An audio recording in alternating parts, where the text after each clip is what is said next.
Con Bung. bún Bung. bún Hút. Hút. Hút. hút hút không phải đâu. Bung. Bún Bung. cơm Cá. cơm Ăn cá. cơm Cá. cơm Màu trắng. cơm. Trò chơi số 2. Ai là người lắc nhanh nhất? Trong trò chơi này, người chơi sẽ bị dán khắp người những tờ giấy nốt và nhiệm vụ các đội phải lắc thật mạnh làm sao cho những giấy nốt rơi xuống hết. Và ai là người lắc giấy rơi xuống nhanh nhất, người đó sẽ là người chiến thắng. Let's go! Bắt đầu! 5 cố lên! 5 cố lên! 4 3 rồi, cuối cùng cái Hết giờ. hết chưa? Rồi bắt Bắt đầu. đầu! Lên gì đây? Lên.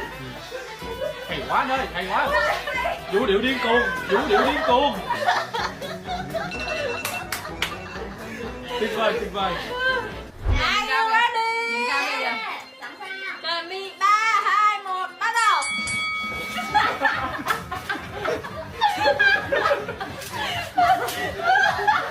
Anh Giang.